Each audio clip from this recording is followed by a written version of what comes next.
Pour commencer, il est dit qu'en interne, le Real Madrid pense que Xabi Alonso a ruiné la condition physique des joueurs. C'est le discours du club. Ils affirment que Xabi Alonso aurait asphyxié et épuisé physiquement des joueurs. Pourtant, plusieurs journalistes pensent que cela n'est qu'une excuse pour masquer les lacunes tactiques, l'absence de jeu et les erreurs de planification. Le Real Madrid préfère rejeter la responsabilité sur Xabi Alonso. En fait, ce club, ils n'ont même pas honte.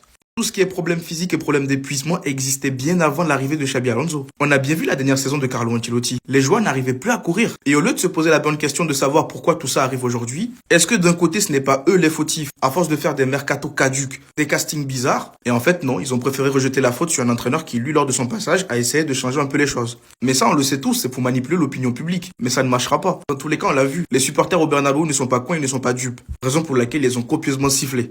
Mais sinon, au passage, selon Diario AS, Endrick est vu comme la première signature du Real Madrid cet été. Il revient au club. Après, lui aussi, il l'a confirmé, je vais revenir au Real Madrid. Déjà, moi, j'ai du mal pour les supporters de Lyon. Vous imaginez, vous avez un mec comme ça qui vient en prêt, il s'impose dans votre club, il devient un joueur important, mais derrière, vous savez qu'il va devoir retourner dans son club de base. Mais dans tous les cas, on a la confirmation. Les deux premiers recrutements du club seront Endrick et Nico Paz. Selon El Chiringuito, Fede Valverde et Fran Garcia sont les joueurs qui ont obtenu les meilleurs résultats lors des tests au Mas d'Hipossi hier. En fait, c'est un peu ces textes-là. Voilà, Mastantuono, on dirait un zombie. On dirait vraiment qu'ils l'ont dopé, lui. Mais en même temps, Valverde et Fran Garcia, vous venez de citer des joueurs qui passent leur temps à carburer aussi.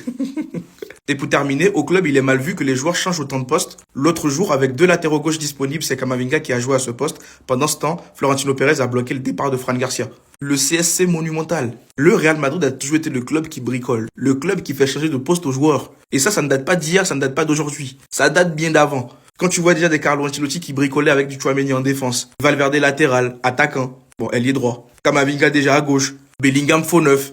Après, t'as Alonso qui vient, qui met Arda Güler en 10 avec la liberté. Bellingham qui revient, Arda Güler qui finit presque 6, 8, voire 6. Et là, t'as Arbeloa qui vient, qui fait la même chose. À un moment donné, faut se poser les bonnes questions. Ce n'est plus une histoire d'entraîneur, c'est une histoire d'administration. Vos recrutements caducs, vos recrutements bizarres, ça donne ça comme conséquence. Des joueurs qui sont obligés de dépanner à des postes. On ne recrute jamais selon le projet d'un entraîneur ou le projet tactique de quelqu'un.